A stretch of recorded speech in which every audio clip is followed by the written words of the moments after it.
Hey everyone, in this video I will be breaking down the final volume in Alan Moore's Swamp Thing run. I want to thank everyone that has came on this journey with me over these past 2 months across these 7 videos here as I've been breaking down this entire monumentous run. This is my first time reading this run and I absolutely loved it. Alan Moore is clearly amazing and it really holds up today even. This run has deepened my appreciation of Swamp Thing, the dark side of the DC universe, John Constantine. I really want to read Hellblazer now, so it has been an awesome time. Now, since this is the final video in my Swamp Thing run here, I wanted to show you all a little something. So in all my videos here, I make these little images, I call them character cards, of every single character that appears in the book.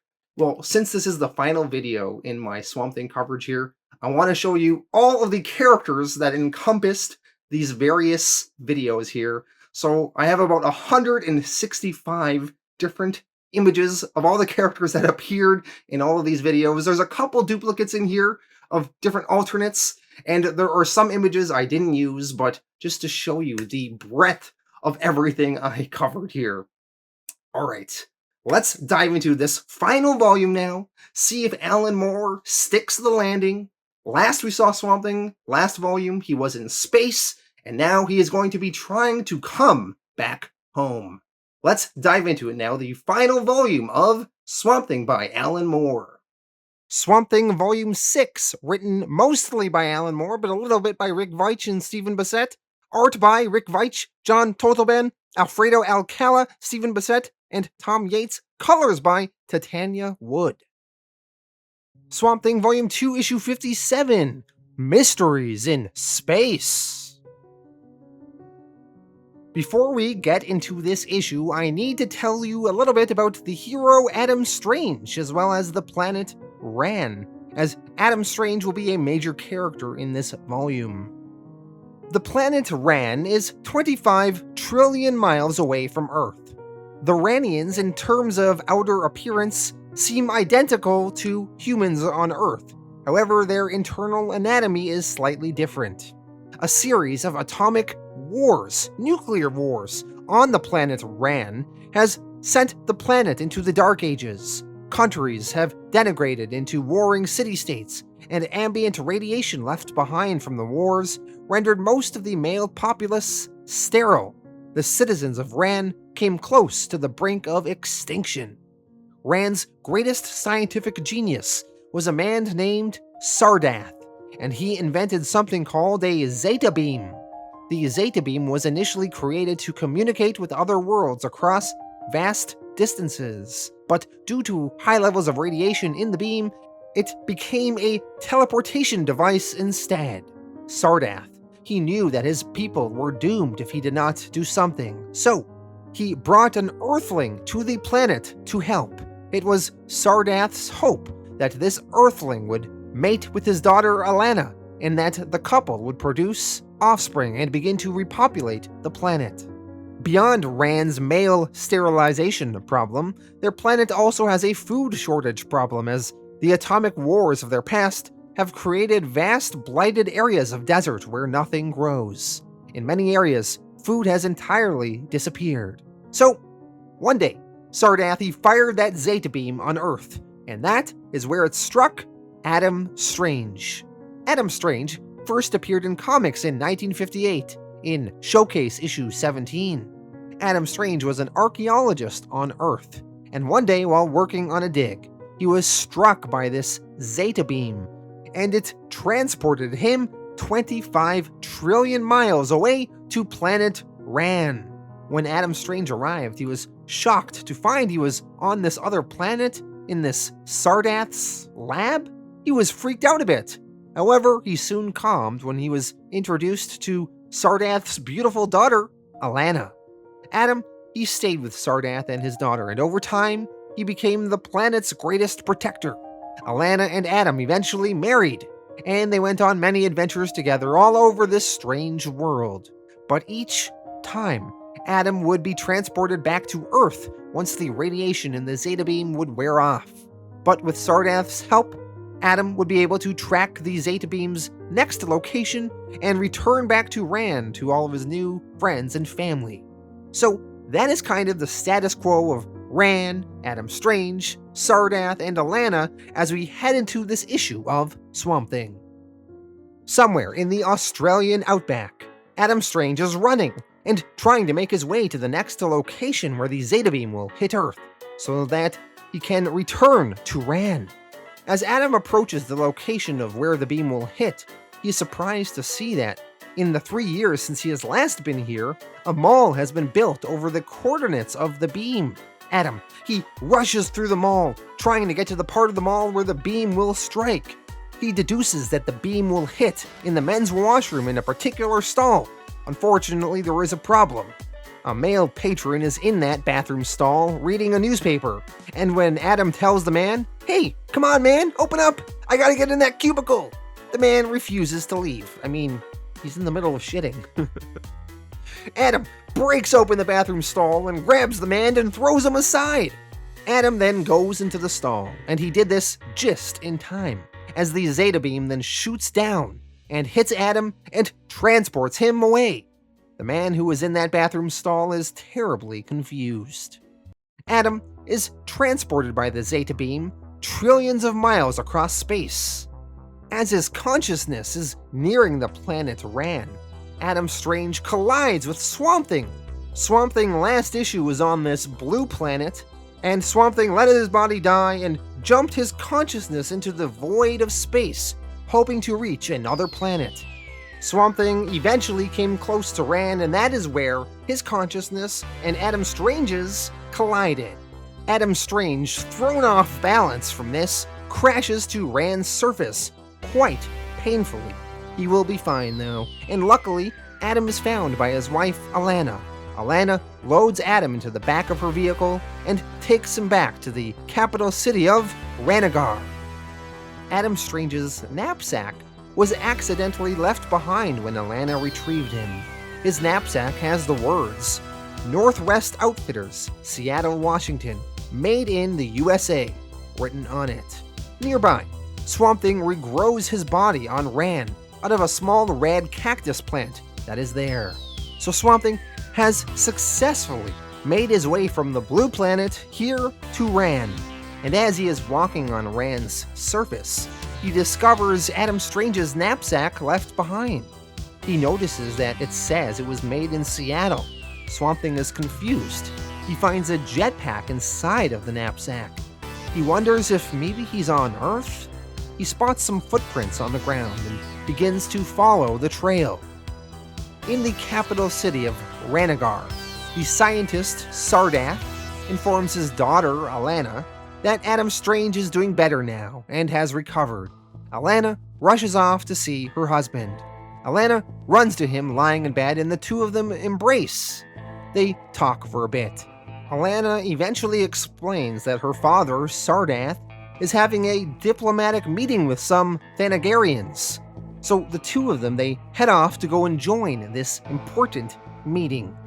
The Thanagarians, also known as the Hawkmen, are a warlike dominant species from the planet Thanagar. Thanagar is home to heroes such as Hawkman and Hawkgirl. Hawkman and Hawkgirl are very good people and are very altruistic in their actions.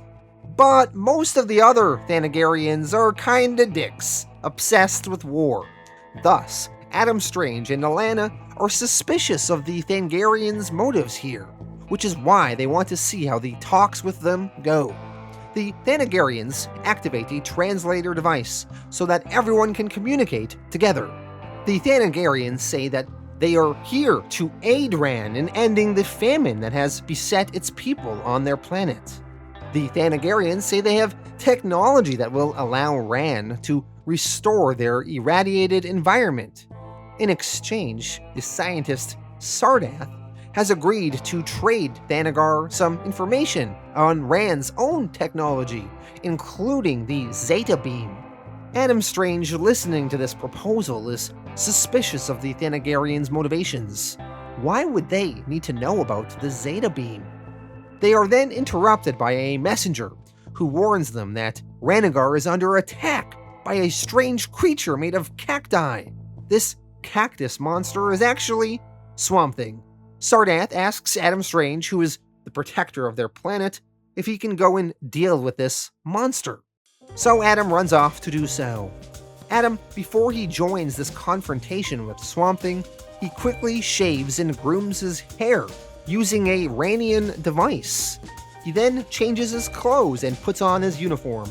As he's changing, we get a quick shot of his abs, and he's pretty jacked, and his wife Alana seems to approve.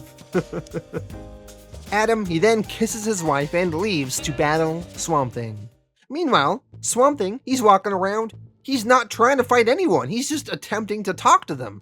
Swamp Thing is asking the Rannians whether they come from Earth? Have any of them heard of Seattle? The terrified citizens, though, who cannot understand Swamp Thing, just fire their weapons on him. Adam Strange, he is using his jetpack and he flies over to Swamp Thing.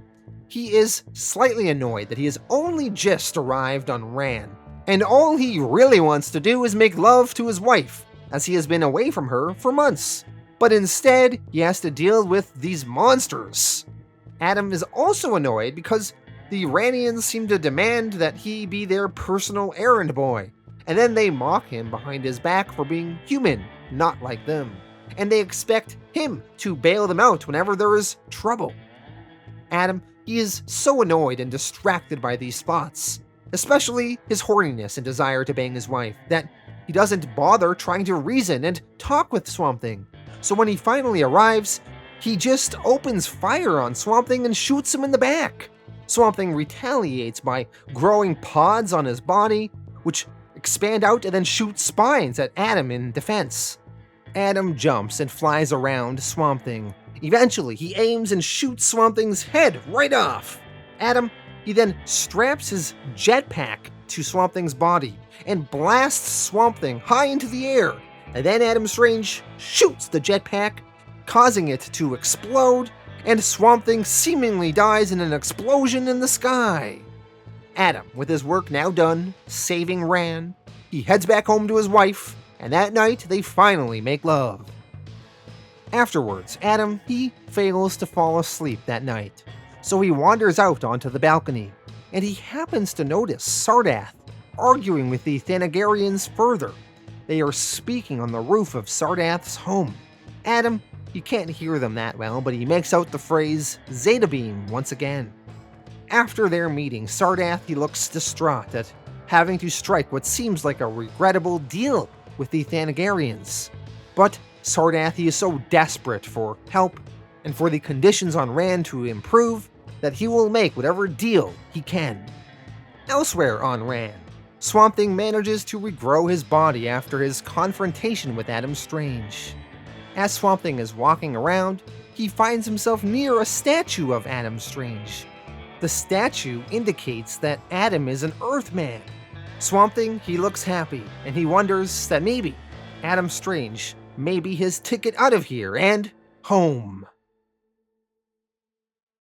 Swamp Thing Volume 2, Issue 58, Exiles. In the morning, Adam Strange goes outside and looks at the liquid animals that live within Sardath's pool. There, Adam is met by a visiting Thanagarian named Keela Rue. Adam questions her on what her people want the Zeta Beam technology for.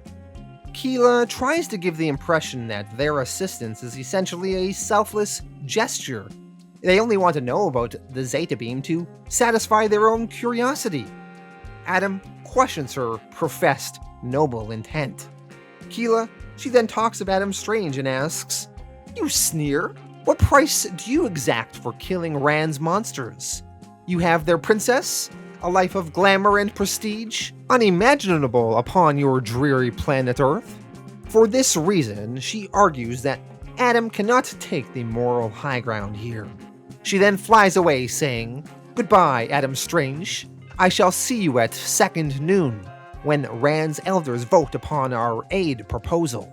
I assume Rann has two sons, so they are going to meet at the second noon of the day? Later on, Adam Strange gets dressed while his wife Alana uses a special device to determine whether she is pregnant or not. Right now, the results seem unclear. She and Adam then go for a ride using his jetpack. As they fly above Thanagar, Alana spots Swamp Thing on a nearby roof. Adam, he drops off his wife somewhere safe, and then flies over to Swamp Thing to battle him again. Swamp Thing does not want to fight. Instead, Swamp Thing speaks English. He explains that he has come here to return Adam's knapsack to him. Adam is surprised that this supposed monster speaks English, so he lowers his gun's aim. Adam and Swamp Thing then talk, and eventually, Swamp Thing is able to explain who he is. Adam asks, "Do you come from Earth? Do you know a city, an American city called Gotham? Before I left, they had some trouble with a swamp monster. I heard that they killed him?" Swamp Thing explains, "No. They severed my bond with the Earth and burned my body, but my mind jumped across space, looking for new worlds that might sustain me. I am the Swamp Thing." The two of them then jointly determine that they have collided with each other earlier in the Zeta Beam. They talk some more, and Adam Strange explains who he is, and how he came to be here, and what life is like on Rann. As they are talking, it suddenly occurs to Adam that Swamp Thing here could use his powers to make the vegetation of Rann grow back and heal the planet, reduce famine here, much like how Swamp Thing caused vegetation to grow in Gotham City. Adam Strange asks Swamp Thing if he would use his powers to help vegetation grow here. Swamp Thing, he agrees to try, saying, "I do not know. I have never made the attempt upon such a large scale or so different a world, but if you wish, I will try to do this for you." So, the two of them decide to present their idea to Sardath and the others in charge here on Rann. Later on, Adam, Alana, and Swamp Thing, they have a meeting with Sardath and many of the planet's other technocrats. They present what Swamp Thing might be able to do for their planet, how he may be able to promote a regrowth of vegetation.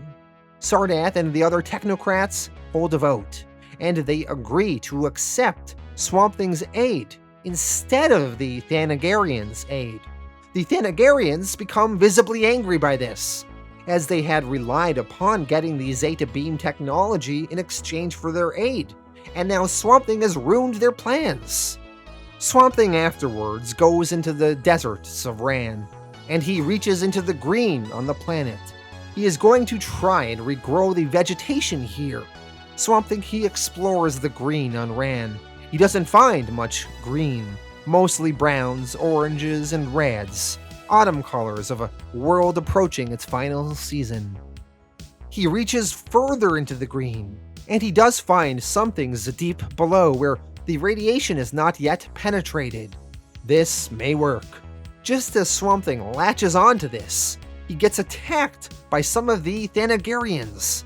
They slice into Swamp Thing's body with an axe. Keela Rue arrives and zaps Swamp Thing with a device called a Mind Eater. This device, in theory, could actually kill Swamp Thing. Swamp Thing falls down and is incapacitated. Adam Strange, he sees this violent flash of light in the sky of the Mind Eater's beam. He jetpacks over to Swamp Thing to try and rescue him. As he is heading over, one of the Thanagarians chases Adam, flying after him, gaining on him with his axe. Adam, he releases the full burn of his jetpack into this Thanagarian's face. It blinds the man, and he plummets to his death onto the ground. Keela Rue, she then attacks Adam. She has a superior skill in aerial combat, and Adam struggles to hold his own. Adam, he flies away. He retreats back to Sardath's pool. Just as he flies over it, one of the liquid animals emerges, and it attacks Keela Rue. It gets inside her lungs. The liquid animal stays inside Keela Rue's lungs for several minutes. Within 3 minutes, she drowns and goes limp, and after 7 minutes, it releases her once it has made sure she is dead. The next day, the Thanagarians have severed diplomatic relations with Rann. Swamp Thing has recovered from the Mind Eater. He then attempted to reach the healthy vegetation deep under the surface of Rann that he was trying to reach earlier. He manages to do so, and he encourages its growth, and he succeeds. Vegetation starts spreading all over the planet. Alana, at home, finally gets the results of her pregnancy test. She is pregnant. She runs to tell her husband, Adam Strange. Later, Adam and Swamp Thing discuss why the Thanagarians may have wanted the Zeta Beam. Swamp Thing theorizes that maybe they mean to invade Earth. Adam brushes this off, though. He feels like he would have heard something if that was the plan. A year later, within DC Comics, an event comic called Invasion would be published, where the Thanagarians indeed did invade Earth. So this is clearly some early seeds planted for that storyline. Swamp Thing explains to Adam Strange his problem, how he is out of tune with the green on Earth. He needs somewhere that they can cure him of his bioelectrical problems. Adam suggests that Swamp Thing may be able to resolve his problems on this one planet called Planet J586, which has a vegetable civilization. They are all highly advanced with their technology. They may be able to help Swamp Thing. Swamp Thing is intrigued by this possibility. He decides that he will go there.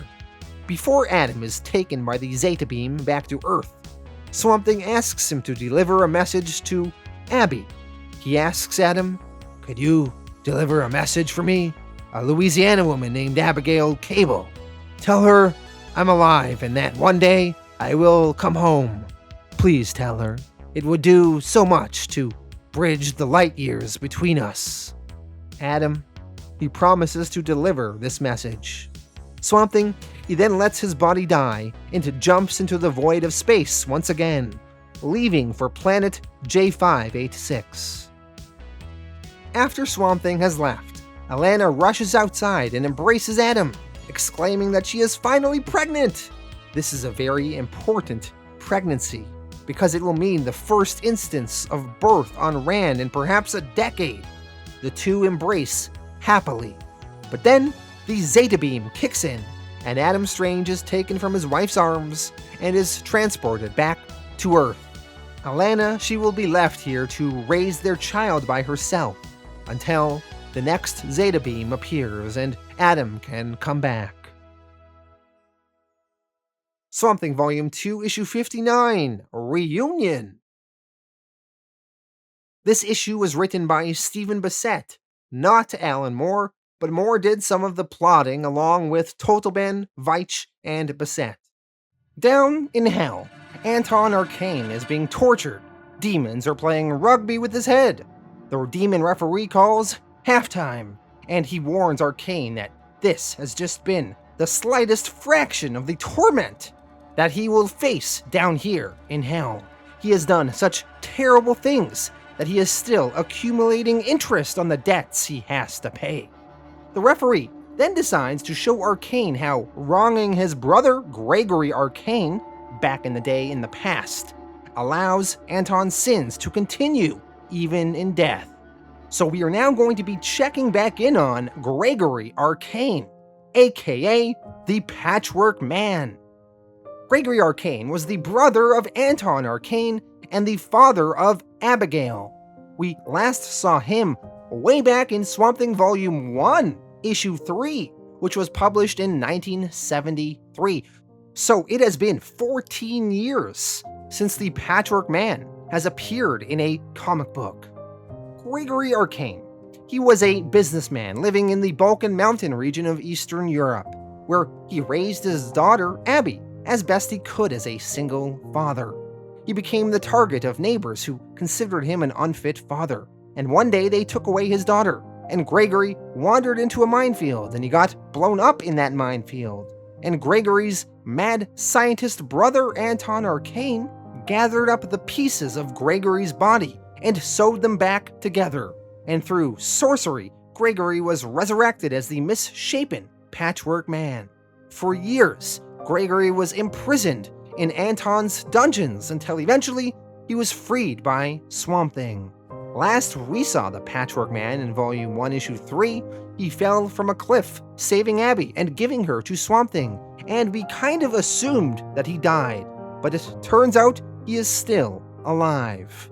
Gregory, still alive in the present day, is now in Texas, and he recalls a memory of him reading the novel Frankenstein to his daughter Abby when she was a little girl. Abby, she loved the story.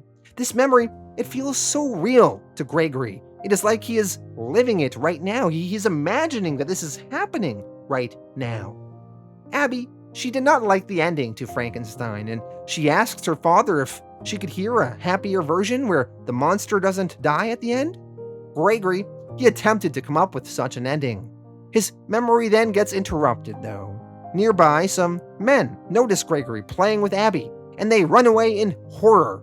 They ran away because Gregory was just remembering his time with Abby, but in actuality, right now, he is the horrifying-looking Patchwork Man, and the man ran away from him because they were scared of his appearance.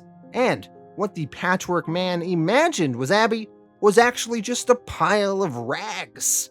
He holds the bundle of rags to his chest and imagines that they are Abby. Elsewhere, we jump over to Abby in the present day. She awakes from a nightmare. She no longer works at Elysium Lawns since she got fired because of the pictures of her and Swamp Thing making out in the swamp got published in the newspaper. She has a new job now, and she arrives at her new job at Spanish Acres, home for the elderly. Her coworkers are a man named Gator, who is a rude and insensitive man and mistreats the residents. He's secretly stealing from them too. And there is Abby's boss, Miss Claiborne. She's very serious, stern, and kind of unsympathetic. Abby, she is shown around the premises by Miss Claiborne. Abby, at one point, she's making her rounds around the facilities, and she discovers her coworker Gator in one of the residents' rooms of a woman who had just died of a stroke. Gator was crouching over the woman's dead body and fiddling with her hand, trying to steal some jewelry off of her. Abby almost catches him taking off a ring on the woman's hand. Gator, he quickly talks his way out of the room and says that he's got to go and call an ambulance. Later on, Abby is shooken up by the dead resident still. Her boss, Miss Claiborne, coldly states, though, that this is part of the job, and if Abby can't handle the emotional difficulties of working with the elderly, she should quit. Suddenly, they hear the sound of a loud scream. An older resident with a cane has caught Gator trying to steal a watch, and the resident slammed Gator's hand in a drawer. Abby arrives and sees Gator knocking the old man's cane out from under him. Abby accuses Gator of thievery, including the ring earlier belonging to the woman who had died that day. Gator, he threatens Abby. He tells her to shut up. He says, "I gotta get something more than the crap pay we get to shuffle these stiffs around. So I take a little bit, so shut up. Suppose I tell everyone just who you are, you pervert. Making out with Bigfoot in the bayou. Whore of the beast. Swamp slut, you hear me?" Their boss, Miss Claiborne, overhears Gator admitting to his theft to Abby, as well as him threatening Abby. She tells Gator, "I hired Abby, knowing exactly who she was, and what she'd done. Who are you to speak ill of her deeds?" Gator, he is going to get in trouble. And Abby, she heads home for the day. Abby returns home a little depressed about her harrowing day at work. Abby, when she gets home, Liz Tremaine is now living with her, as Liz is kind of helpless and can't take care of herself. Abby feeds her, and then she eventually goes out. Abby calls her acquaintance, Chester Williams, up, who tells her that a swamp man has been seen in Texas. Abby thinks that it may be Swamp Thing, so she goes off with Chester and some of his friends to the swamp to investigate. When they arrive in the swamps, they split up, and Abby, as she is searching, she encounters the creature and soon realizes that it is not Swamp Thing, but it is her father, Gregory Arcane, the Patchwork Man. She realizes that he is indeed her dad. She breaks down in tears and embraces him. It then begins raining, but they still enjoy a moment of love between the two of them. Until eventually, Gregory, he remembers his horrific appearance, and he self-consciously moves away from Abby. He doesn't want Abby to see him like this. The heavy rain then turns to hail, and the Patchwork Man is battered to pieces. When morning comes and the weather subsides, Chester and his friends discover Abby crouched over the body of the Patchwork Man. His head has gone missing. Abby is distressed. Chester kneels down beside her and attempts to comfort her. It seems like Gregory is now dead once again. Back in hell, the demon referee congratulates Anton Arcane on his ability to still be causing pain on the earthly plane so long after having left it himself. The demon then ends halftime, and Anton Arcane's head is returned to the playing field. Swamp Thing Volume 2, Issue 60, Loving the Alien. This issue is super trippy, really weird, kinda confusing, very experimental and avant-garde. The artwork is kinda strange. The entire story is told through narration boxes. I honestly wasn't that clear on what was happening when I first read it. But essentially, Swamp Thing is going to get raped by a sentient planet this issue. So, yeah, that's what's gonna go down. Let's dive into it now. So, Swamp Thing, he left the planet Rann a few issues ago. He hurled his consciousness into space, and is attempting to get the planet J586, which is home to a vegetable civilization.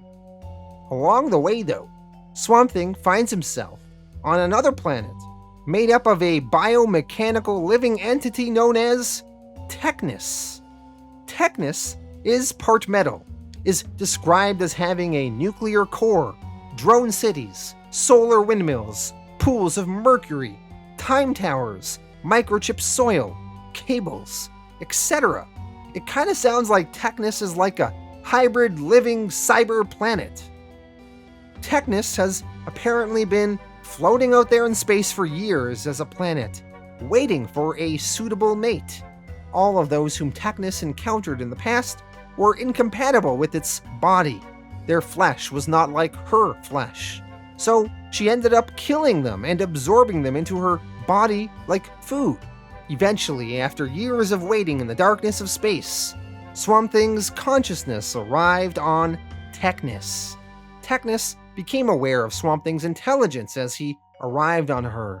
She was compelled and disturbed by his presence.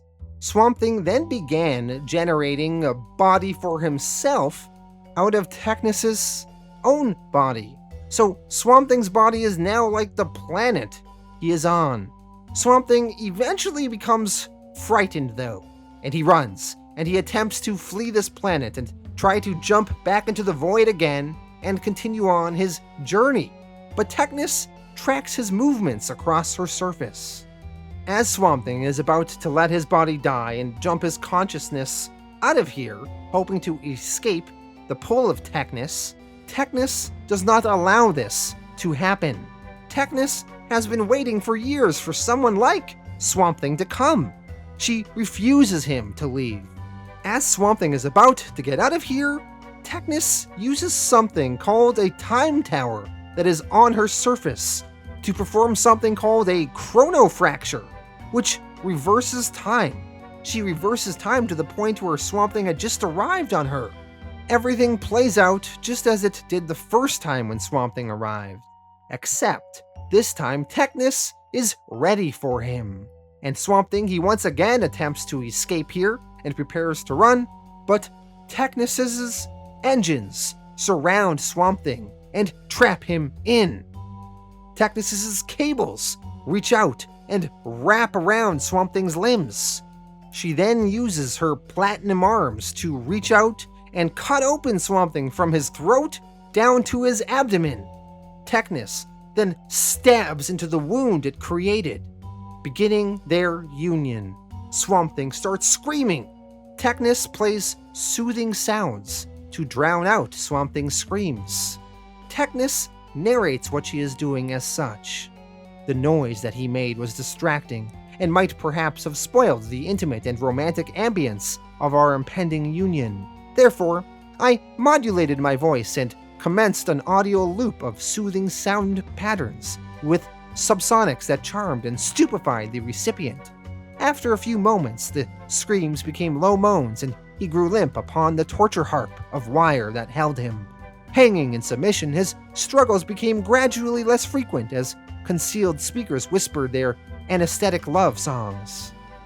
The principal engine moved upon slick bearings into an appropriate position, and as the first stroke of the cylinder heads drove home, he threw back his glass bubble head and was never more lovely than at that moment. Finally, with industry and joy and great noise, it was done. The splendid thing, the necessary action, the fusing. Technis takes all the information and biological data she needs from Swamp Thing, and then once she is done, she just lets his body fall through her reproductive system. She can now continue to procreate her race with Swamp Thing's seed, I assume. Finally, she relinquishes her hold onto Swamp Thing, and Swamp Thing's consciousness leaves her planet, traveling further through space. Technis narrates, "In his time with me, I know not what he saw or how much he understood of it. If he understood that he was loved, that would be enough." So it's hard to say how much of this Swamp Thing will really be able to remember and know what was happening. Later, Technis recounts the tale of her raping Swamp Thing to her unborn children, hoping that one day they will find love of a similar sort. Well, that was an insane issue. Okay, let's move on. Swamp Thing Volume 2, Issue 61. All flesh is grass. Swamp Thing is heading towards planet J586, where he hopes the sentient vegetables there can teach him how to change his frequency so that he can head back to Earth. On J586, the sentient vegetables are all living their life. These vegetables all eat animals, but not vegetation. We see some of them partaking in various activities. A couple makes love by pollinating each other. An artist is curating her latest art installation. A holy man is professing his faith in a figure called the Great O, although secretly the holy man has begun to lose his faith. The Green Lantern of this sector and a native to this planet is named Medfill. Medfill is also a sentient vegetable species. He was first seen in Green Lantern comics in 1962. Medfill is currently mourning the death of his friend and mentor named Jothra. As Swamp Thing's consciousness arrives on the planet, he realizes that all of the plant life on this planet is already sentient. So he can't find some spare vegetation to jump into and grow a new body from as he normally would. And it is too late for Swamp Thing to retreat and try something else, so he has to now attempt to grow himself a new body anyway. And he accidentally fuses a lot of the population of these vegetable people together into one giant being. Almost immediately, Swamp Thing realizes that this is not good. He starts hearing the screams of confusion and horror of these other sentient vegetable life forms freaking out. With many of the beings all connected as one, the citizens of J586 have revelations about each other and themselves. The happy couple that was making love earlier, well, they're starting to realize that, maybe they don't want to be together the rest of their lives. Maybe they're not really compatible. The artist that was curating a collection, she realizes that maybe her art has been kind of empty and she feels alone. The holy man, whose faith was faltering, now that he is connected with all of the other citizens, they have gathered together to worship this great O, and he feels his faith renewing. The Green Lantern Medfill arrives. He wonders how he can fix this situation of all these people fused together. He remembers his mentor Jothra's teaching that in conflict, one must appeal to the enemy's mind. So he is trying to appeal to Swamp Thing's mind. He creates a dazzling visual pattern with his Green Lantern ring, which captivates and distracts Swamp Thing. With Swamp Thing mesmerized, This allows Medfill the time he needs to dismantle all of these vegetable citizens that were fused together with Swamp Thing. Once he has done unfusing them, only Swamp Thing's essence remains, and Medfill seals that essence inside a green glass jar. Later on, Medfill attempts to talk with Swamp Thing, and he uses his ring to translate what Swamp Thing is saying. And Medfill learns that Swamp Thing is sorry. He did not mean for this to happen. He did not mean to fuse everyone together. He did not know that every single plant here was sentient. He needs to learn how to change his biological frequency so that he can return home to Earth. And he was told he could find help here.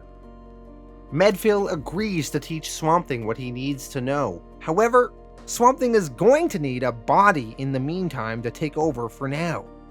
Eventually, Medfill offers up his dead mentor Jothra's body. Medfill in part did this so that he can spend more time with his friend, even if it would just be Swamp Thing in his friend's body. After some time, Swamp Thing and Medfill kind of become friends themselves. Medfill imagines that Swamp Thing is his mentor while teaching him how to adjust to his wavelength. Finally, Swamp Thing has learned what he needs and leaves. Medfill tries to thank Swamp Thing for allowing him more time to properly say goodbye to Jothra, but Swamp Thing has already left, and Jothra's body collapses into Medfill's arms as Swamp Thing shoots across space, heading towards Earth. Meanwhile, on Earth, Adam Strange arrives at Abby's home. He's delivering news that Swamp Thing is still alive and is coming home. Abby is initially happy, but when Adam Strange explains how he met Swamp Thing in space on the planet Rann and all of the other fantastical details of their meeting, Abby, she gets upset and is sad, assuming that Adam Strange is merely a crazy person making up an insane story. Swamp Thing Volume 2, Issue 62, Wavelength. This issue was solely written by Rick Veitch. Alan Moore did not write this one. This issue has a lot of concepts and characters that come from the cosmic New Gods side of the DC universe. I will attempt to explain some of these concepts, but unless you've read your share of New Gods comics, some of the stuff is going to be a little bit out there. So in the DC universe, there is something called the Source. The Source was created by the emergence of the universe approximately 19 billion years ago. It is described as the great energy of creation that lives in all things. Lying at the edge of the known multiverse is the Source Wall, which protects the Source. The Source Wall is a solid barrier surrounding the multiverse. On the wall are the Promethean giants, frozen statues of dead gods, cosmic beings, foolish entities that failed to breach the Source Wall, and they became part of it. When this issue begins, we are near the Source Wall, and we see the new god and cosmic explorer and scientist known as Metron. Metron is sitting on his Mobius chair. Metron's origin is mysterious. He does not come from the two main New God worlds of New Genesis or Apocalypse, but he is from another place altogether. He is neither good nor evil. Metron is fascinated by something called the X element, a strange material that possesses teleportation abilities which seems to power his Mobius chair and lets him move around. Darkseid seems to control this X element. The Mobius chair is a time-space dimensional vehicle operated by Metron. It allows him to travel and observe the universe. So, Metron is by this Source Wall. He is staring into it. He looks at two giants who had hoped to access the Source through the wall by enlarging themselves, but instead, they found themselves frozen here. Metron explores the giants and finds some interesting flora there which he collects. Metron flies around some more and explores on his Mobius chair. He stumbles across a giant mother box. A mother box is a sentient, autonomous computer, typically found on the planet New Genesis. It is usually used for transportation by teleportation through something called a boom tube. So this mother box that Metron found is massive. It is described as being the size of a small moon. So Metron, he shrinks its atomic structure to be a more manageable size. He does this by using some of the power in his Mobius chair. He then sets course for Highfather's staff, figuring that they may find some value in this mother box in Highfather's museums. As Metron is flying on his Mobius chair, it crashes as it is out of juice. Metron falls to the ground. The Mobius chair's energy source, called Element X, was depleted by Metron shrinking that mother box. Angrily, Metron kicks the mother box, which has now made his chair useless, just mere furniture now. The mother box then transmits the consciousness of Swamp Thing, who is traveling through space, and it pulls him there. Metron had collected some plant life earlier, and Swamp Thing, he manages to lock onto that and regrow his body from those plants. So now, Swamp Thing has grown into a humanoid form and is talking with Metron. Swamp Thing asks where he is. Metron tells Swamp Thing why doesn't he ask the mother box? She's the one that brought him here. Swamp Thing finds it odd that Metron calls this mother box device a her, but as he studies the mother box, he does feel it is in some way alive. From communicating with the mother box, Swamp Thing believes that the box has brought him here because Metron wishes to enter the source through the source wall. And the box believes that Swamp Thing working together with the mother box will be able to take Metron there into the source and then back out again. Swamp Thing, he alters his appearance into that of the Mobius chair, and he uses the mother box to lift off. And him, along with Metron, fly towards the source. Swamp Thing explains how he has learned how to control the frequency of his electromagnetic field, and that he believes he can transcend the barrier of the source wall by altering his vibrations. So, they then transition through the source wall barrier. They burst into this area where beings called transmuters are posted. They are posted along the fringes of reality. Metron explains that the transmuters work the dense compost of creation into globules of higher matter to be fed back into the grand scheme of things. They are well known to those who ride the dimensional waves. One of these transmuters notices them, and Swamp Thing and Metron are forced to escape before they become transmuted themselves. Swamp Thing alters his vibrational pattern some more and brings them past another barrier. The two of them are now in what they believe is the source. The source is too much for Swamp Thing's mind to handle. Even for Metron, he is overwhelmed by it too, but he manages to focus on certain elements in the source. The next 3 pages are meant to showcase the breadth of things that Metron saw, first in a 9-panel grid page, then in a 16-panel grid page, and finally in a 25-panel grid page. Some of the things that Metron describes as seeing is that he saw great galactic structures, swarms of microbes, comets, life forming, evolving over billions of years, gods fighting, tearing down worlds in an orgy of violence. He saw the city of Chicago. He looked at all the windows. He saw all the streets on Earth, on all of the Earths. He witnessed universes collapsing upon each other, attempting unification into a single coherent cosmology, all while sentient beings were unaware of what was happening, living their life as if it was normal. He saw trillions of suns reflected on 10 trillion oceans. He felt the pulse of all lifeblood pumping through all the veins and arteries of all living things. He saw glaciers ground mountains into sand. He played tight end for the 49ers in last year's Super Bowl. He drank wine of every fermented grape. He sat in gridlock traffic. He dreamt with humankind and saw them in the dreaming. He mapped every snowflake that has ever fallen or ever will fall. He saw the heel of a shoe crushing a flower. He saw elements form in stars. He saw time, not as linear, but as a single harmonic explosion. He saw a pebble tossed onto a pond, rippling out in perfect concentric patterns. He saw his own face. He saw Darkseid's face. Later on, Swamp Thing and Metron parted ways.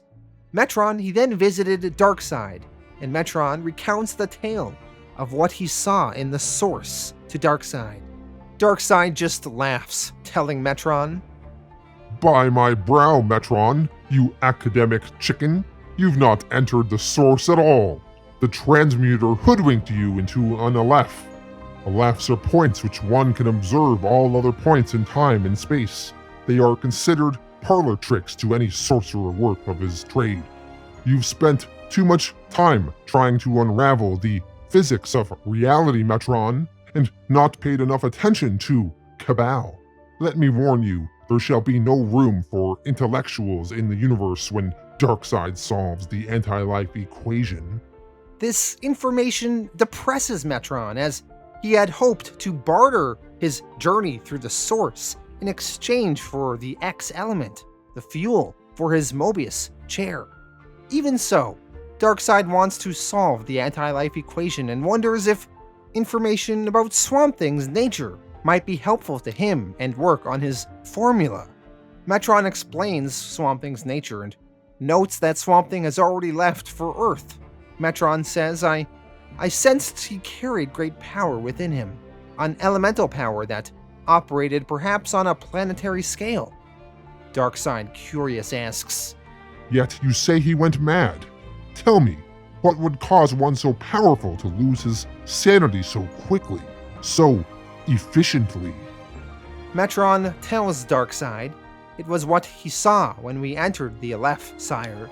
In fact, Motherbox had to remove all his memories of the experience in order for him to function well enough to return us to normal reality.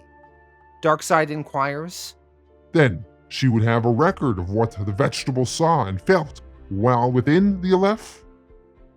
Metron supposes that the Motherbox would indeed have a record of this. Darkseid, he wishes to review these memories then.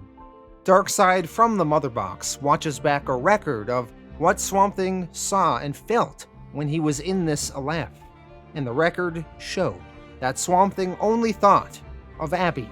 He saw her whole life spread out before him, and in the end he saw fire and death, and the images drove Swamp Thing mad. Darkseid is intrigued by these memories. He will give Metron what he desires. He tells him, "Here, Metron, take your precious X element and go back to your explorations. Just be sure that when you actually break the final barrier, you remember your benefactors." Darkseid, he gave Metron some of this X element because Metron actually did helped him with his formula, something that he was stuck on.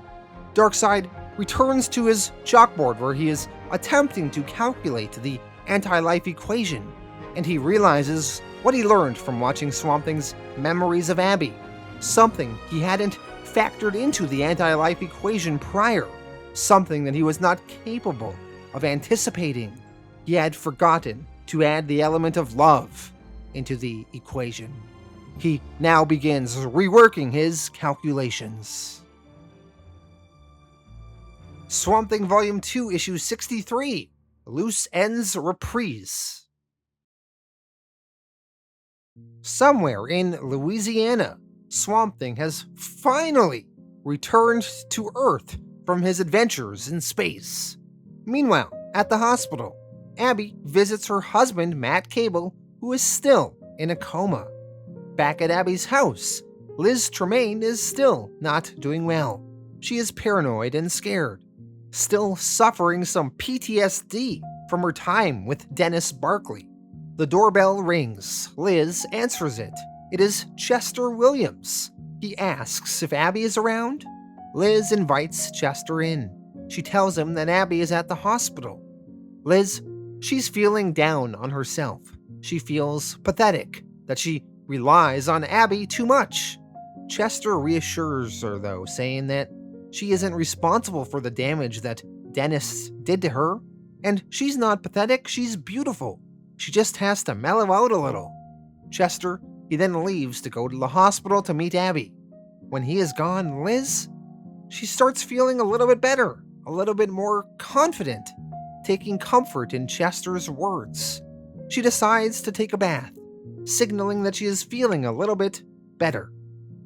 Swamp Thing, now on Earth, before meeting Abby, wants to get revenge on the DDI agents that almost killed him earlier when he was in Gotham City last volume, and caused him to be sent into space. One of the DDI agents, specifically the one that fired on Swamp Thing with a rocket launcher, well, that man is on a date. He gives his date some roses, and Swamp Thing, through the green, arrives in the roses and causes them to grow and expand until they wrap around the man's body and crush him to death. Elsewhere, Chester arrives at the hospital. He is looking for Abby. While in the hospital, he runs into Wallace Monroe. Wallace Monroe is from the Nuke Face story arc.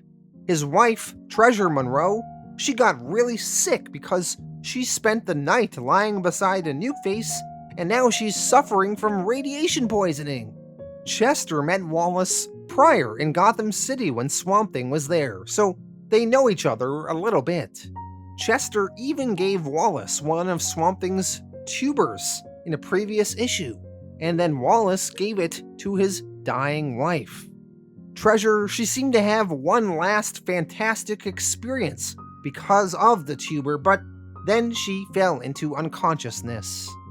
Even though he had helped ease his wife's suffering at the end, Wallace still feels that he can never make up for what he did to his wife.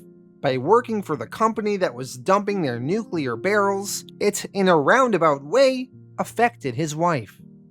Chester leaves Wallace to his grief, and Wallace, he finds out that his wife Treasure did indeed pass away. Somewhere in Connecticut, another DDI agent involved in trying to kill Swamp Thing is back at his childhood home, visiting his mother. After his mom tucks him in for the night, the DDI assassin falls asleep.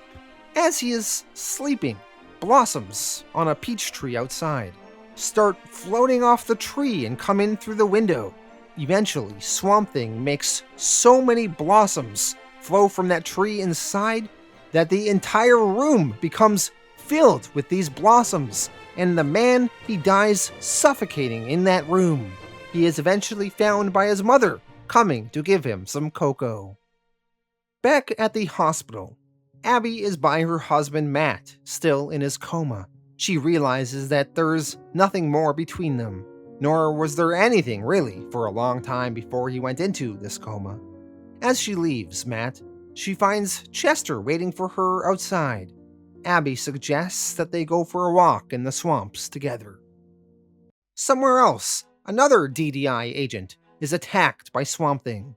The man is walking around a lawn in a very secluded place, and all of a sudden Swamp Thing makes the grass grow around the man to ridiculously high levels, and eventually that man is trapped in a maze of thorny bushes.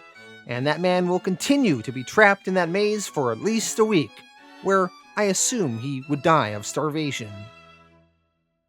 At the DDI offices, the director of the DDI, Dwight Wicker, is now paranoid. News of Swamp Thing taking revenge on the other DDI agents through plants has now gotten around, and Dwight, he has been sleeping in the DDI offices under the watch of 2 security people. He has killed all the plants and grass outside of the building, just in case Swamp Thing tries to attack him through there. His security people bring him a sandwich to eat. When Dwight eats the sandwich, he did not think of the lettuce on that sandwich. The lettuce starts coming alive. The lettuce in his body starts growing and expanding, and eventually, the lettuce expands till green is coming out of every orifice of Dwight Wicker's body. The DDI security agents stare at him in horror as Dwight Wicker takes on the shape of a small tree. What a badass way for Swamp Thing to kill someone. Threw the lettuce on their sandwich. So awesome. Back in the swamps, Chester and Abby are walking around. Chester discovers some tubers. They're fresh. He shows them to Abby. Suddenly, Swamp Thing, now having completed his revenge, sprouts from the ground, and he sweeps Abby up in his arms, and they are reunited at last. Swamp Thing Volume 2, Issue 64, Return of the Good Gumbo. This is the final issue of Alan Moore's run. Following this issue, Rick Veitch would take over the writing duties. Alan Moore ends the issue in a satisfying way, setting up a new status quo, and it kind of makes for a satisfying ending if you were going to take a break and stop reading here. In the Louisiana swamp, a man named Jean Labostre is paddling a boat across the bayou to his home. He lives out in the swamps there. He feels as though the swamps have lost their soul a bit, and his family is not living as well as a result. He hopes that one day the soul of the swamp will return. Abby and Swamp Thing are together in the swamps. They seem really happy. Swamp Thing tells her of some of his past adventures in space. The Blue World, Rann, the planet where Technus did stuff to him. Swamp Thing describes the experience on Technus as that mad half-living, half-machine environment that may have been a nightmare suffered between worlds. Swamp Thing then talks of the vegetable planet of J586, and then he made his way home to Earth. Eventually, Abby and Swamp Thing travel the swamp. At one point, Swamp Thing wrestles an alligator. Later that day, Swamp Thing offers Abby a tuber from his body. She bites into it, and they have another hallucinogenic sexual experience. Afterwards, Abby sleeps. And Swamp Thing, he thinks about his powers. When he was on the planet Rann, he was able to regenerate their plant life. Maybe he should do that here, on Earth. Why not heal Earth's environment? He then thinks about the Parliament of Trees, how they have taken a passive role in Earth's development, going so far back as the beginning of life on Earth.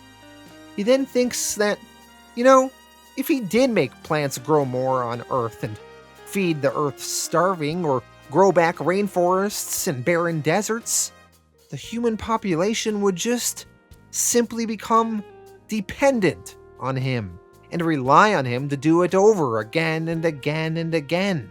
And they would not change for the better. They would increase their pollution rather than change their ways. I thought this was really profound.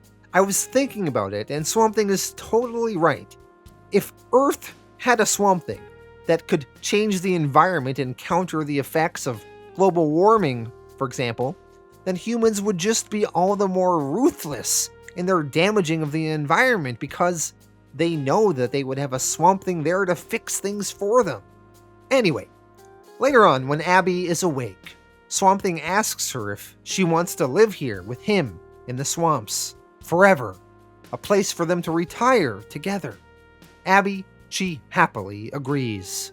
Swamp Thing, using his powers, bring roots up out of the water, and he builds a home for them on a small island there in the swamps. Later on, Abby is visited by her friends, Chester Williams and Liz Tremaine. Abby, she is saying goodbye to them, explaining that her and Swamp Thing will be withdrawing from society for some time and living here. Chester is actually happy for them both. He has apparently started forming a romantic bond with Liz, and he even offers to move in with Liz and help rehabilitate her. He also says that he has some new recruits for their environmentalist group, so they will be fine without Abby. Swamp Thing, he says hello to his old friend Liz.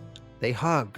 Swamp Thing and Liz Tremaine were pretty good friends and allies in Martin Pasco's run, which was right before Alan Moore's.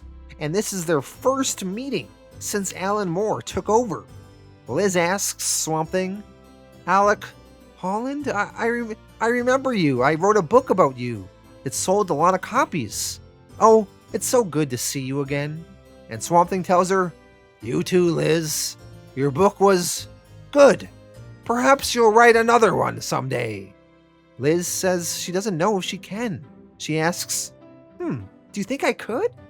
Swamp Thing answers, "I'm sure that with your courage, you can both do anything." They then all part ways, Chester and Liz returning to society, and Swamp Thing and Abby returning to their new swamp house in the swamp. Elsewhere, Jean LeBosteray, from the beginning of this issue, encounters Howard Fleck, the sleazy photographer that took pictures of Abby and Swamp Thing making out in a previous volume, and he sold them to the newspaper. Howard, he heard that Swamp Thing is back, and he's hoping to get another photo of him. He asks if Jean can give him a ride on his boat there and sail him out to Swamp Thing. Jean, though, he just feigns the inability to speak and understand English, and he simply paddles away from Howard and returns to his family. Jean is pleased knowing that Swamp Thing has come back, and the soul has returned to the swamp. And with this, we end Alan Moore's run of Swamp Thing.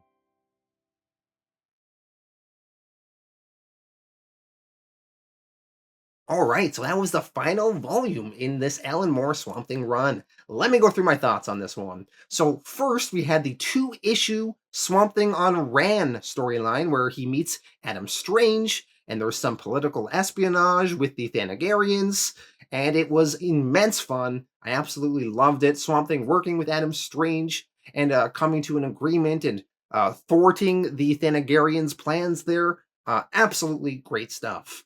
Then we had the Patchwork Man issue, where Abby's dad, the Patchwork Man, comes back into the story. I thought this issue was not very good.